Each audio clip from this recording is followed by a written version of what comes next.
crappy old board that I'm going to sell for $200. Another oddball 3x3 frame. Ooh, ooh. Do you want to save money on framing? Are you a rich artist? Are you able to buy the frames you want? Stick whatever paintings you have into the right frame? If you are, shut this off, skip, go to somewhere else. I want to talk to you artists that want to save money.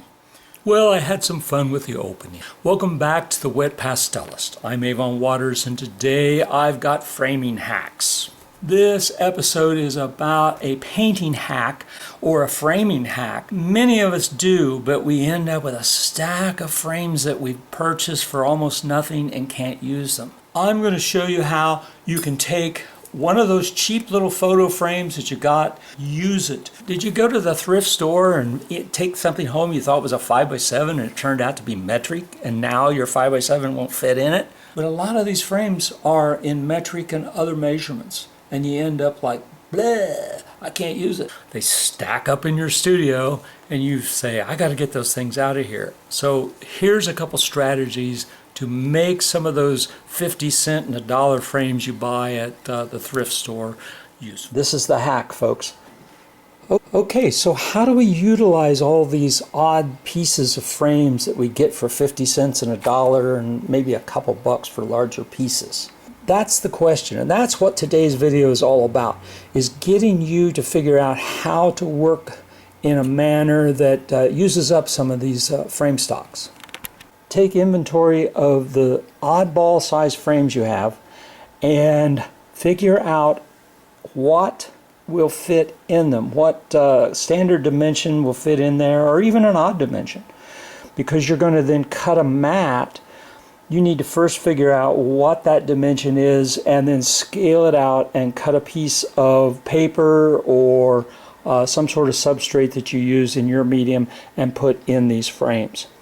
This is a piece. It's an oddball outside dimension, but I had a 5x7. I cut a mat and put in there. Now, if you don't use oddball pieces like me, then the goal is paint your 5x7 or your 4x6 and then cut the mat to fit the oddball frame. So either way, that's the hack. That's our goal here. For most frames, we either buy our materials, or some of us pastelists and watercolorists, water medium type artists, we'll cut our paper to the size of the frame that we have. And that's fine for a decorative frame. You get something like a photo frame and you put a painting in it, it just doesn't look right without a mat. Some of these thrift store finds, it had a picture in it that was like a scene, flowers or a still life or something like that, and it was produced to be a decorative piece, not something you buy and put a 5x7 in.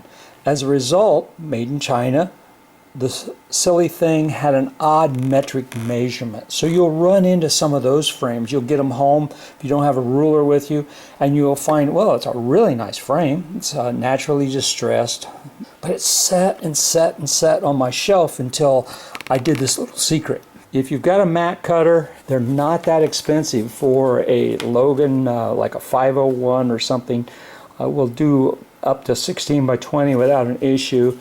And I'm not doing 16 by 20s and matting them in frames. I'm using 11 by 14 frames and under, or oddball size and under.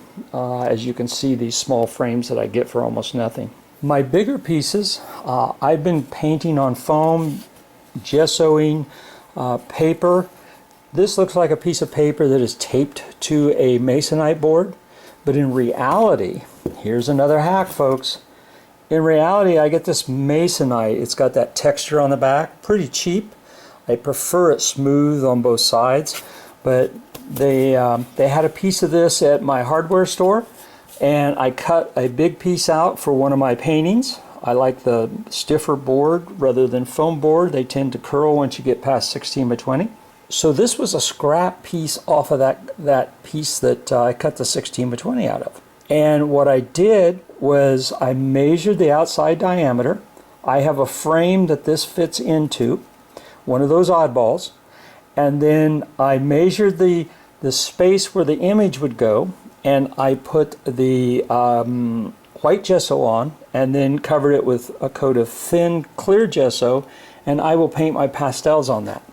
Now all I have to do is cut a mat and stick it in that oddball frame, and I'm ready to go. This hack about marking off the space on my piece of Masonite, that could just as easily be foam board, and you mark off the space and you have a piece of foam board that fits right into the back of that oddball frame. And you've just marked off the space that you need to paint because a mat is going around the rest of it. Now, the advantage there is you do not have to mount the piece of paper to a mat and then stick it in a frame and then cut a backer board. By using this backer board, whether it's foam board that you've painted, illustration board, and marking it off, now I don't have to mount this to a mat and then have a backer board to press it up against the mat and the spacers. I'm able to just use a thin rabbet in order to fit the backer, which the painting is part of, into that oddball frame. So there's an advantage and a hack that you might not have thought of. That's why I do this, is I don't have to then put a layer on top of the back and worry about this warping, even though it's a small size. But you can see, in order, since I couldn't get a 5x7 in this metric frame, I was able to take a small pencil drawing, a color pencil drawing, and cut a mat out of a piece of scrap mat that I used on a larger piece. And now I've got something that's in a price range that some others could afford to get one of my pieces of work. For non-standardized paintings that we make, we can buy moldings, cut them down and make our own frames, but that gets really, really expensive even if you've got the equipment. Here is a really heavy ornate frame that I found in an antique store for like $18, and it's in real good shape. Just a couple little places to touch up some of the, like there's a scratch, to touch up some of the paint and stain. There's another little nick. A little furnish polish will touch up many of these frames that you find in thrift stores and antique shops. Although this heavy frame from that antique shop has an 8x10 canvas in it, matter of fact it's a linen canvas, I can paint over that. I've checked out the artist and they are not on the artist auction, art auctions. So I can reuse this and purpose it for another painting. But many times these are not standard sizes. As I said, here's one that I did with a metric frame. Here's a photo frame that was also apparently metric because it didn't fit, it wasn't 8x10. And so this particular frame then, I cut a piece, I cut my mat, I had everything ready to go. So once I went out and I did a little color study, I'm using that color study for a bigger piece, but then I can frame this up. I sell a lot of my color studies for just $100 or $200 depending on the size and how they're matted and framed. And so this piece will go up for sale for people that want one of my color studies, and I still get to use one of my oddball frames. And this was on one of those Masonite pieces. This one I showed you, this is actually a standardized piece. This is an 11x14 Masonite, but it's got an oddball size inside in order that I can put the mat in there. I think that's a 9x12 that fits in an 11x14, and it's equal all the way around on all four sides, so it makes it easy for me to cut my mat. So if you're an artist like me that just goes out and finds inexpensive frames figuring, hey, I'll use these things, then this is a great way for you to use up some of that stock and not have to put a lot of money into frames. Well, thanks for sticking by me there if you made it to the end of that and put up with my antics. But I really think that some of that information will help you seriously, getting back into the serious artist mode. When you buy those inexpensive frames, It doesn't save you any money if you don't figure out how to use them. So hopefully that gives you a couple little ways to go. In recap, you can go two directions. You can have a standard frame with an oddball piece of paper that you've painted on and put a mat around it and make it fit in a standard frame. I think most of you knew that.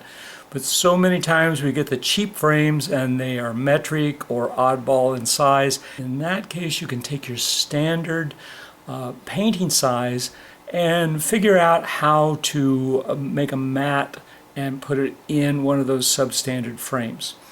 Or maybe substandard size and substandard frame, and the mat still is an option.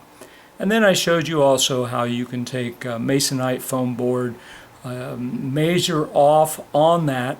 That actually saves you backer. Our rich artist who can buy all that stuff and make everything fit and send it to a custom framer, you can join us next week. You folks that are like me and try to save a dime and a penny wherever we can so we can buy quality pastels and quality pigments, then hopefully that helped you. Until next week, we'll have something for you again. So take care, everybody. Happy painting. Bye-bye.